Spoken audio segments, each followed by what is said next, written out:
Hi, this is Blair Penner, a local Vancouver actor, and you're listening to Severance with the boys. And these boys, they will take you out for a nice dinner.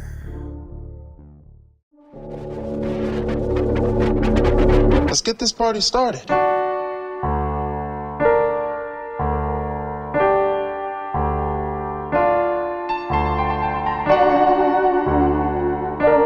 Handshake is available upon request. Thank you. May I have a handshake?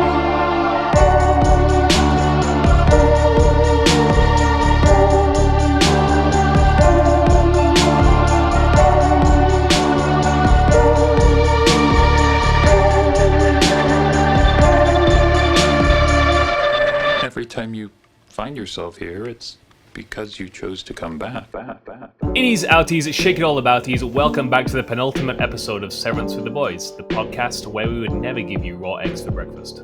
I'm your host, Luke F., and as usual, I'm joined by my co-host, Jonathan D. Say hi, John. Hi, John. John, how have you been this week, you low-level goon?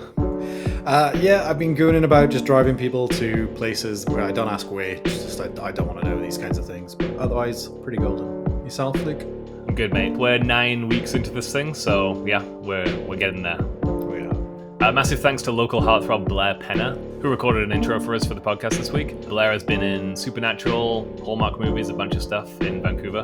And we reached out because he's an old pal of ours, and he did a great job for an intro for us. So thanks, Blair. Thanks, Blair. We will once again be joined this week by Matt L. from Narratives Composable. In fact, John, do you hear the elevator? There it is. Wow. So I'm back here, huh? That's cool. Thank you guys for having me back. Welcome back, Matt L. from Narratives Composable. It's great to have you. Happy to be here, boys. Matt, let's get your brief thoughts on this week's episode 9, titled The After Hours. Oh God, what an upsetting, sad, grief-laden episode that was. Oh Jesus. Yeah, it was a hard hitter, wasn't it? Yes, it was. John, your brief thoughts on this week's episode? Yeah, as presumably the same for both of you. It's just it was a great episode. A lot of sadness. Yeah, just no one's happy. Life sucks. Yeah. What about you, Luke? There's a couple of particular scenes where it was pretty tough to watch in a good TV show way. As I said to you guys outside this recording, I think we're going to have to approach this podcast a little differently this week because there was so much going on with every single character. So we're going to be going character by character rather than scene by scene.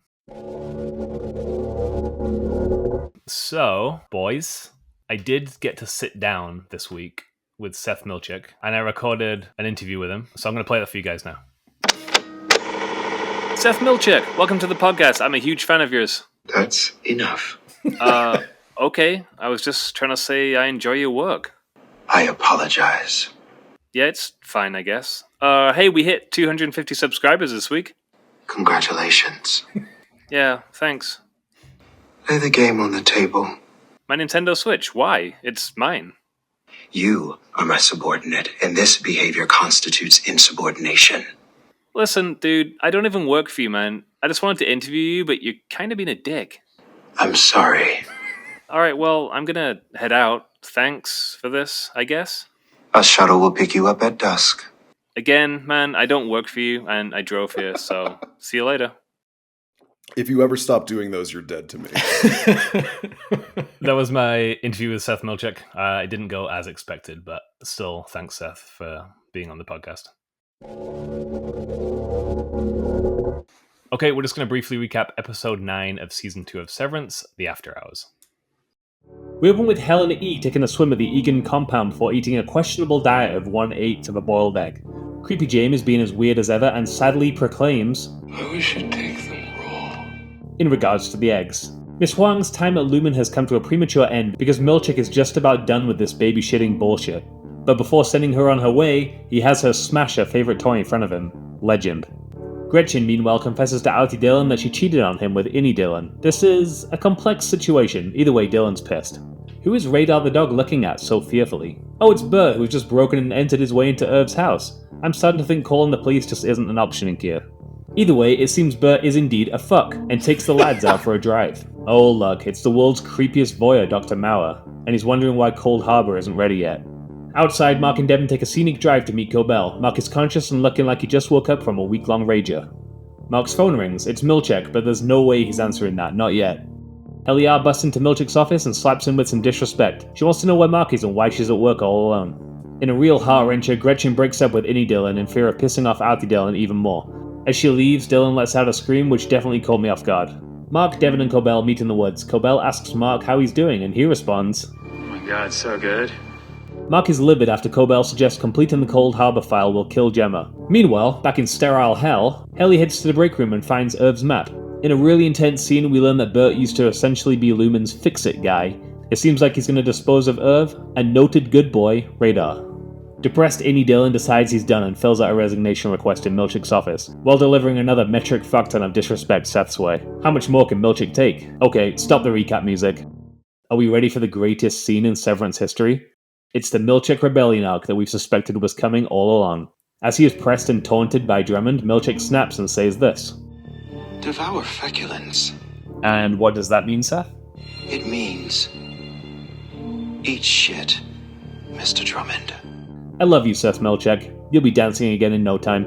Meanwhile, Cobell convinces Mark to call Milchek and tell him he's sick. After a failed attempt to convince him Milchek, Mark just says to Milchek, I mean, work is just work, right? Is Seth crying? Well, how about that for a twist? Bert is helping Irv escape. I was convinced Irv was about to finally lose his head. After Buddy Irv is firmly placed in the friend zone, the couple say their goodbyes and we are treated to a leaving town montage, which definitely makes it feel like the season is wrapping up. Back with Mark, Devin, and Cobell, and we're heading to the birthing cabins. There's no way this is gonna work, right? Oh god, who's coming up the export elevator? It's Jay Megan. What is this guy doing on the 7th floor? He surprises Helly as she's studying Irv's floor map. In the final scene of the episode, Innie Mark comes face to face with Harmony Cobell for the first time since the season 1 finale. Hey, Innie Mark, what was the last thing you said to Devin? She's alive.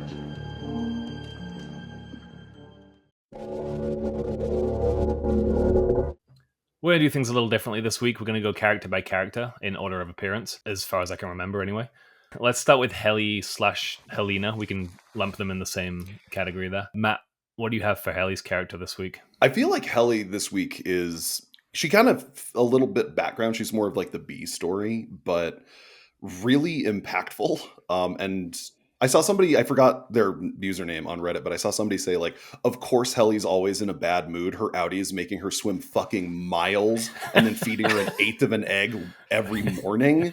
Like, of course she's going to be in a shitty mood. But I think for me, like Helly's crowning moment of awesome was sort of like that, like replace one part with another. That sniper shot to fucking Milchek's soul from a mile or 5 feet away. Yeah. Just incredible. Though I wasn't happy, I guess, to see that Helly was getting treated like by Dylan, kind of like any employee who's ever tried to start a union. Yeah. Holy shit. She's just kind of, in a lot of ways, she took a bebeating. And then that last scene with James, I don't know what's going on. I don't like it. I'm not happy. I mean, Helly had a beating of an episode. She has a beating throughout this whole fucking series, to be honest.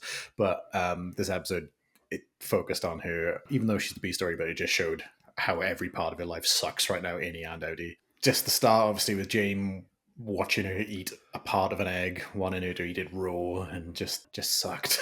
The way he moaned while she was eating, like, it feels like the last couple episodes they're just deciding to swing for the fences in terms of like gross out shit, like sucking on the respirator, and now just like him going while his daughter is eating, while watching his daughter eat.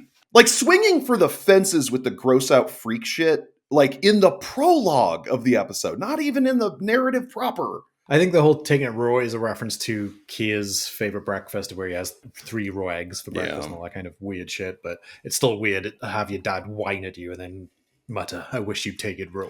Oh, I hate it. Yeah, there's a lot of things wrong with that guy. And then her discussing with Milchek. Obviously, she's worried for Mark, as the last time she saw him was when they copulated. So she's obviously worried for Mark because he's been away for 2 days now, and he last left with a nosebleed. She had a fantastic scene with Milchek. Obviously, Milchek got shit on again, but it was great to come from her when she's like, "Don't you mean Helly E?" And then mugged him off, saying it, just another replacement, and slammed the door. So that felt good for Helly, but also kind of shit on our Milchek, who we fell in love with again this episode. Oh god, did we ever? A little bit. Yeah. He didn't even have to serve any looks this week. Yeah. The ending with Jane coming in and referring to her as Helly, just weird and terrifying, and I'm scared for next week's episode. Yeah. Oh, she does find the little map as well, and she's trying to memorize that. That's another thing that happens with her. And then has that awkward scene with Dylan where Dylan's a dick to her because he's just been dicked on as well. It's just an episode of everyone getting dicked on. For real. Do we think she's pregnant? No. And that's all I've got. No, there's a lot of baby references and all that throughout the season and throughout like all the hidden codes that we talk about every goddamn week, and and even babies in the titles. But I don't know. I don't want that. I don't want that. I don't know what it would necessarily add to Severance exactly. Just from a strictly narrative perspective, like what does Helly being pregnant on the severed floor get us? What does it net the audience? What does it net the story? I think it's a feint. I think it may be hinting more towards sort of the cyclical nature of things and sort of how every beginning is an ending and nothing really ends, to quote Watchmen. But I don't think she's pregnant. All right, let's talk about Irv this week and his episode. I guess, Matt, what have you got for Irv? I thought they did everything in their power to make us truly believe that Bert was going to kill Irv. Like, that was a Sopranos-ass murder scene that they set up and then didn't execute on. That's a bad pun. Shit.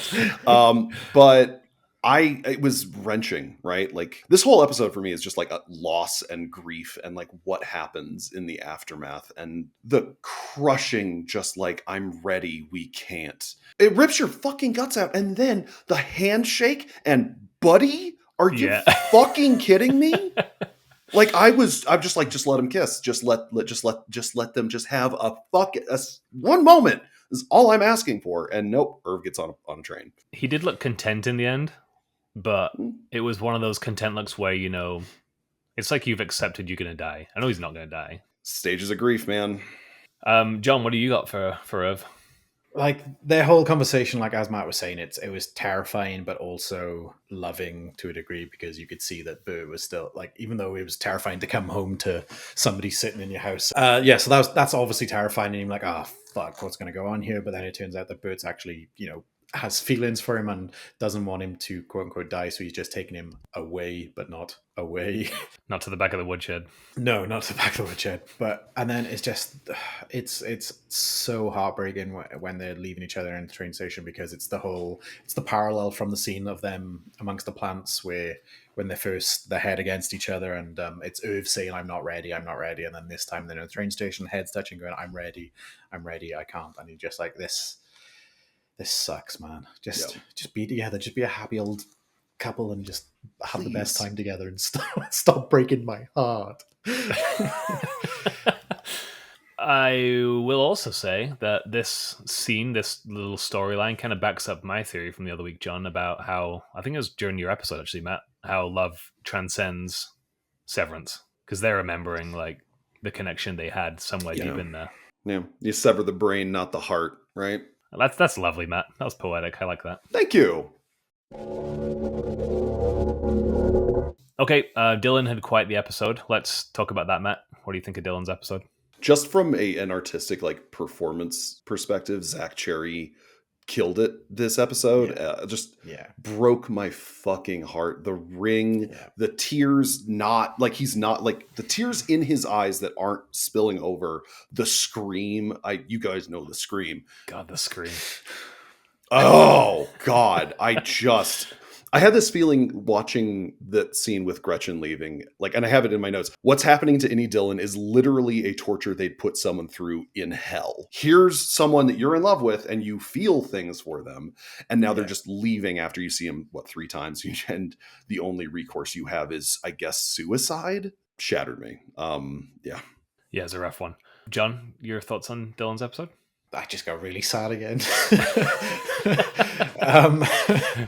So from the starting of the outie Dylan, when Gretchen tells him that she necked his Innie, like, you see his reaction, because we all know it is cheating. They're not the same person. She has her reasoning behind it because it is him, but it's not. But it reminds him of an earlier version of him when he was not a dick. And you can see like he throws his smoothie out and stuff, and you can see that maybe he is trying to do better, and like the little things like that where they show that maybe he's trying to have a smoothie to be better, to try and be better for her, to try and live a better life. But he's like, no, fuck this, I'm gonna go out and maybe kill my innie by sacking him off. And then is the meeting with them then again inside of Lumen, which Gretchen didn't tell Audi Dylan about, presumably. And then she goes in and breaks his fucking heart when he proposes to her, which he makes a ring out of the finger trap for, which is just the only thing he had to make any kind of anything. His prized possession. Yeah. You can see that his heart is broken and he's just super upset by it. Just being again, he's a dick to Milchek when Milchek's like, yeah, you're fine, just drops the fucking thing. I'm like, man, like you can see why Milchek gets to where he is later in the episode. That scene with the dropping of the key card, like I know we're going to talk about Milchek. There were so many little indignities thrown at Milchek, but my favorite one was courtesy of Dylan when he's leaving and like he's resigned. And Miss Wong says, I'm sorry, I failed you. He doesn't make eye contact with Milchek. He just looks at this child and says, it's not your fault. That's something that I think Milchek has been wanting to hear for fucking years. And this child that he just promoted to Siberia gets to hear that from someone who's suicidal. That's a bad day for Milchek. Yeah, Dylan, I think, hit hardest in this episode in ways of, I don't know, just little acts of rebellion. It's kind of an obvious thing, but it's worth mentioning on this, I think, is how after he gets his heart broken, he becomes more like Outie Dylan when he's talking to Helly. He becomes more of a dick, as you were saying, John. Okay, so this episode we were treated to what I've predicted a few times this season, that Milchek is going to rebel eventually and come good and turn heel. And it looks like it's definitely heading that way now. Matt, let's talk about Milchek in what was probably one of my favorite scenes in the entire series so far, and the rest of his scenes in this episode. I've never heard the word monosyllabically pronounced more like fuck you. Like never in my life have I heard anyone just drag those syllables out and just make the man eat shit. Like, fascinating that Milchek seems to clock that Drummond's kind of a paper tiger. Drummond's a creepy fuck, but what has he actually done? He's there as an envoy of the boards, presumably, but ultimately I think that Milchek actually understands the purview of his station better now within Lumen than he ever has before, because he's like, this is my jurisdiction. If it's not going on at the 7th floor, you go fuck yourself. Like, yeah. All right, Milchek, but like the series of little indignities that were just thrown from beginning to end at Milchek, where like Helly storming in, saying eat shit, leave it open, slam. Dylan just like tossing his key card when Milchek has his hand out. And of course, like my favorite mode, the it's not your fault. Milchek just boils over at a certain point. But I don't know. I'm still not sure he's rebelling against Lumen so much as Drummond. I think that he's more of a company man who understands the power he actually has rather than someone who's going to help the rebellion. John, let's talk about Milchek from your perspective.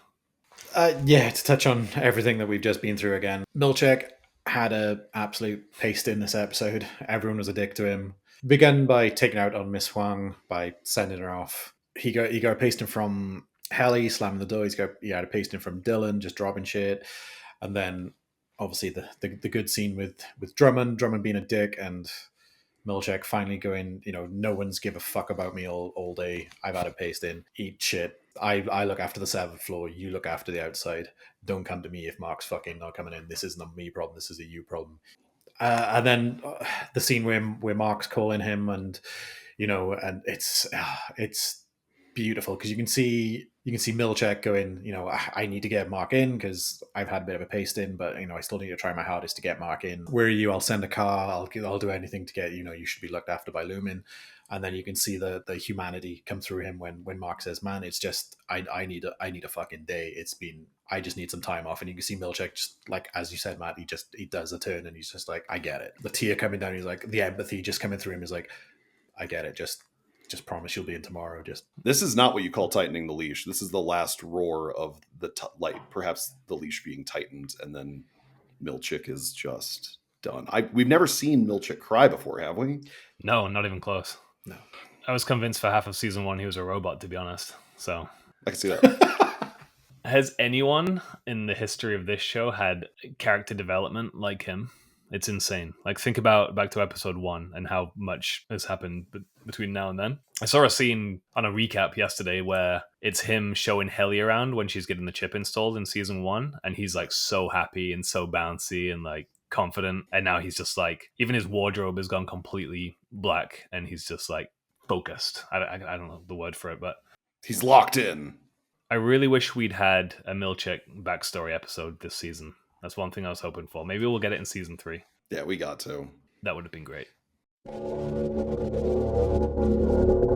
All right, last main character, I guess. Let's talk about Mark and his episode. Matt, what have you got for Mark?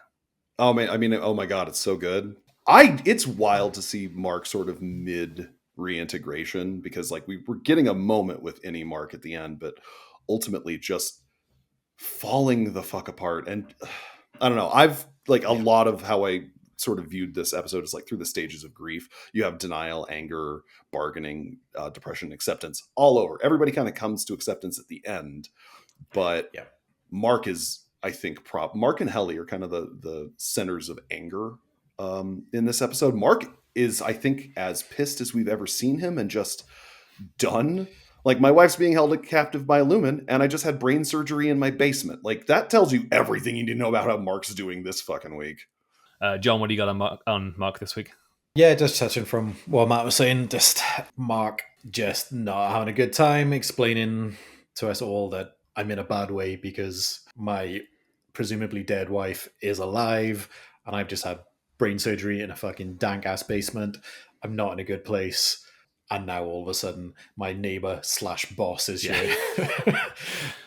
It's a rough old time, and you can see why he's pissed, and just he's not in a good way. It's wild to see Mark abandon all politeness, because he's generally pretty pleasant in and out, but for him to essentially just give no shits anymore is a beautiful and scary thing. Devin proves herself as the shadow MVP of the whole fucking series again this episode, but for Mark to essentially at full volume under the auspices of like a private aside conversation to just be like, no, she's fucking crazy, within full earshot of Cobell, like, the homie's not doing okay.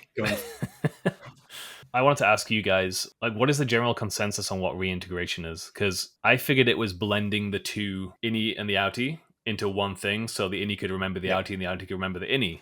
But then at the end of the episode, Mark goes into the birthing retreat and he switches to his innie and doesn't remember his outie. So I'm confused at what stage he's at in reintegration. I think you're right, Luke. I think for me, what reintegration is the two minds coming as one. So both memories are working in one individual. But I just think Ragabi's not that good at it yet. So I think it's happening. He's getting some memories back and forth, but I don't think he's anywhere near the stage of knowing both. And now Ragabi's out of the picture. Hopefully, Cobell can somehow, the inventor of Severance can hopefully help him reintegrate if it is possible. I'm not a doctor, but can't they just pull that thing out? Right. I mean, think that they just take the thing out of the brain. All right, boys, it's time to follow me over to Theory Corner. The work is mysterious and important. Theory Corner. Mysterious Theory Corner. All right, welcome back to Theory Corner, the section of the podcast where we discuss a theory that each of us have. We'll touch on it. We won't dive too deep on it. Matt, what have you got for Theory Corner this week? I think Cobell's going to fuck him over last minute. I have in my notes here, Cobell is either going to come through in like a big damn heroes kind of a moment, but more likely because she's still Kier faithful. She might fucking not like Lumen, but she's Kier faithful. So like, I think she's going to fuck him over in the end. All right, John, what's your theory for Theory Corner? I hate it. It's to do with Jaime and his girls. I think that perhaps, because there is a big baby theme, and I know we touched upon that perhaps Jaime is trying to create his next heirs and all that kind of stuff with these terrible babies that he's having, and there's something weird under Severance, and they're using the babies to maybe bring good old Kia back somehow. It's very loose, and I hate it, but I just don't want it to be true. I just wanted to put it out there that James is an asshole, and he's definitely having more babies than he should. Okay, so I'm going to forego my own turn this week, and I'm going to play a theory sent in from a guest we had during the season, Joe B from the UK. Okay, nice. So here it is. Hey guys, it's Joe B from, that time I visited your floor. Remember? It was, I don't know, what is time? Anyway, I'm on a floor where we just come up with theories for Severance all the time. And the theory that we have this week is about Natalie and how fucking terrified she always looks with her face. And we're thinking that potentially she was on the floor where Gemma is now. Like that's where she was before. And she was going through all of those rooms and having all of those tests. And she's sort of been promoted up to the main floor. And that's why she always looks so terrified. Potentially that's sort of where she came from. She doesn't want to go back down there. So that's kind of what we're thinking. Obviously the only sort of loophole is that she might not remember sort of going in those rooms, but maybe she was on an earlier chip that obviously so she did remember, but I don't know. But either way, that's the mystery we're all waiting for. We want to find out what's going on with Natalie. Anyway, I bloody love you guys. Hopefully I get to come and visit you guys again soon. Not that I'd know about it. Maybe I have. Okay, love you, bye. Thank you so much, Joe B, for sending that in. I like his theory, honestly. I think there are... Yeah, it's a good one. It's got legs. Thank you again, Matt, for joining us on our floor. How did you find it this week? Oh, I love it down here. You guys always have the best snacks, the best company, and it's just a fantastic time to come down to the severed floor and get to talk about the show. Thank you, guys. Beautiful. Well, you are always welcome. Again, thank you all for listening. You can find Matt on all of our socials. Luke will post all of his things because he's a wonderful writer, as you all know now because we told you before and you all looked him up. So thank you again for listening to the episode, watching the episode. You can see us on all the socials. Luke's going to post it. Spotify, all the usuals. Give us ratings, give us thumbs up, subscribe. Thank you again for doing all that. You're the best. I love you. Stay true to yourself. Just shoot your shot. Do your thing. And until next time, praise gear. Severance with the Boys is a production of Movie Time with the Boys. Written, performed, and edited by Luke Frost and John Davis. Original soundtrack and themes by Orhan Aydin. And original artwork is by Zach Williams. Connect with us on Instagram and Blue Sky or email us at movietimewiththeboysmail@gmail.com.